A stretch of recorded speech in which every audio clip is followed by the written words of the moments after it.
अस्सलामुअलैकुम। आज की इस वीडियो में बात करेंगे कि मौत के वक्त इंसान के जिस्म पर कुछ ऐसी निशानियां जाहिर होती हैं जिससे ये वाज़िह तौर पर पता चल सकता है कि मरने वाला नेक इंसान था या गुनाहगार। वो निशानियां कौन सी हैं, आइए जानते हैं। नए आने वाले दोस्त वीडियो को लाइक करके अल्लाह की कुदरत चैनल को सब्सक्राइब कर दें, शुक्रिया।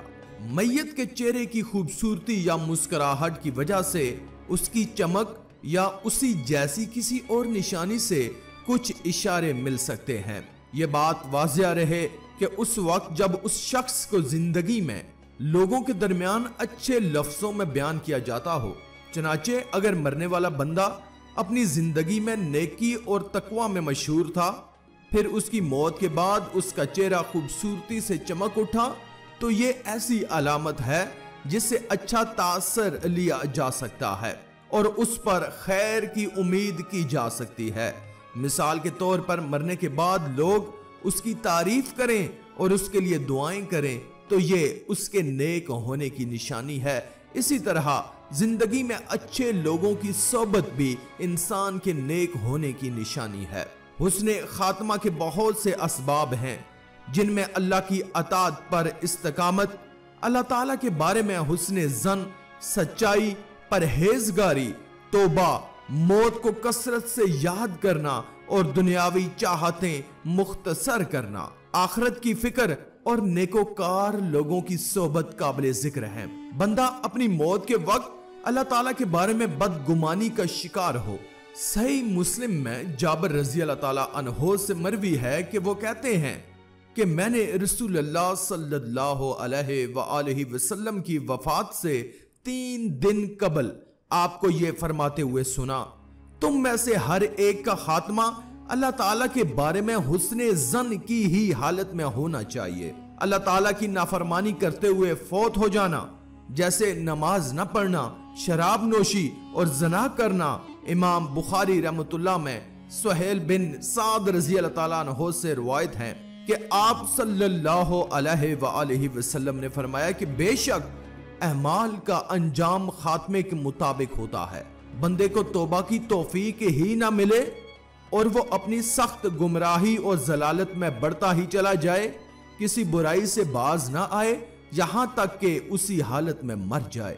दुनिया में बुरे अमाल के साथ साथ उसके चेहरे पर फटकार, तरश रवी और स्याही जैसी अलामात वगैरह बुरे अंजाम की निशानियां जाहिर हो जाएं, या कलमा तैयबा के पढ़ने से इनकार कर दे और ऐसी बुरी और गलत बातें वगैरह मुंह से निकालने लगे जो दुनिया में उसके मामलात में शामिल थीं। अपनी आखिरी उम्र में बीमारी और ताकत व इस्तात के ना होने का बहाना बनाकर फराइज व वाजिबात में सुस्ती करे और अपनी सुस्ती और बुरे किरदार की वजह से अल्लाह के फराइज को जाया करना शुरू कर दे। करीबल मर्ग शख्स मौत को नापसंद करने के साथ साथ खौफ, बेचैनी और इज़्तिराब का शिकार हो, नेज नेकी पर कायम ना रहे और बुरे अमाल करने लगे। बुखारी और मुस्लिम शरीफ में अबादा बिन सामत रज़ी अल्लाह ताला अन्हो से रिवायत है कि नबी करीम सल्लल्लाहु अलैहि वसल्लम ने फरमाया कि जो शख्स अल्लाह ताला से मुलाकात पसंद करता है, अल्लाह उससे मुलाकात पसंद करता है, और जो अल्लाह से मिलने को पसंद ना करे, अल्लाह भी उससे मिलने को नापसंद करता है। इस पर आप सल्लल्लाहु अलैहि वसल्लम की किसी जोजा मोहतरमा ने सवाल किया, हम तो सभी मौत को नापसंद करते हैं। आपने जवाब में फरमाया, उसका ये मफहूम नहीं है। उसका मतलब यह है कि जब मोमिन की मौत का वक्त करीब आता है तो उसे अल्लाह की रजामंदी और उसके फजलो करम की बिशारत दी जाती है। चुनाचे वो अल्लाह से मुलाकात का शौक रखता है और अल्लाह उससे मुलाकात को पसंद करता है। इसके बरअक्स काफिर को जब अल्लाह के अजाब और उसको मिलने वाली सजाओं की बिशारत दी जाती है तो उसके यहाँ सबसे ज्यादा नापसंदीदा चीज वो सजा होती है जिसका वो सामना करने वाला होता है। इसीलिए वो अल्लाह की मुलाकात को नापसंद करता है और अल्लाह ताला उसकी मुलाकात को नापसंद फरमाता है। लोगों के पास से एक जनाजा गुजरा तो उन्होंने उसकी तारीफ की। आप सल्लल्लाहु अलैहि वसल्लम ने फरमाया कि इसके लिए वाजिब हो गई। फिर एक और जनाजा गुजरा तो लोगों ने उसकी बुराइयां बयान की। उस पर भी आप सल्लल्लाहु अलैहि वसल्लम ने फरमाया कि उसके लिए वाजिब हो गई। तो उमर बिन खत्ताब रज़ी अल्लाह ताला अन्हु ने सवाल किया कि क्या वाजिब हो गई? आपने फरमाया, जिसकी तुमने तारीफ की उसके लिए जन्नत वाजिब हो गई, और जिसको तुमने बुरे लफ्जों से याद किया उसके लिए आग वाजिब हो गई।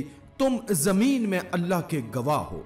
बुरे अंजाम के चंद असबाब: गलत अकायद, गुनाहों पर मिस्र रहना, कबीरा गुनाहों का इर्तिकाब, दुनिया की तरफ मुतवज्जो होना और उसी से दिल लगा कर रखना। इसके बरअक्स आखिरत और उसके लिए तैयारी से बेरुग़बती, दीन पर इस्तकामत और दीनदार लोगों से रूगिरदानी, बुरे लोगों की सोबत और उनसे दोस्ती काबिल जिक्र असबाब हैं। कभी इंसान पर किसी किस्म की गलती या नाफरमानी या दीन से बेरुग़बती और तोमत वगैरह जैसे गुनाह हावी हो जाते हैं और उनके दिल पर तसल्लुत मजबूत हो जाता है और इंसान की अकल को अपना गुलाम बनाकर उसके नूर को बुझा देता है और अकल पर पर्दे डाल देता है। तो ऐसी सूरत में कोई वाज़ो नसीहत फायदा नहीं देती और ना कोई भली बात सूदमंद साबित होती है, बल्कि बाज़-औक़ात उसी हालत में ही उसे मौत आ दबोचती है।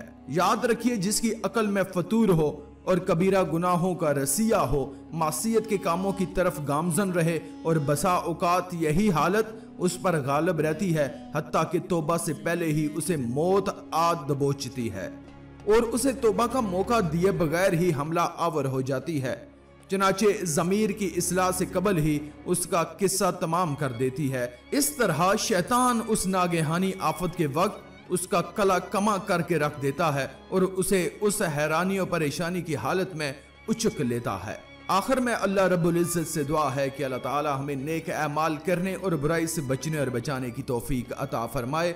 आमीन या रब्बल आलमीन।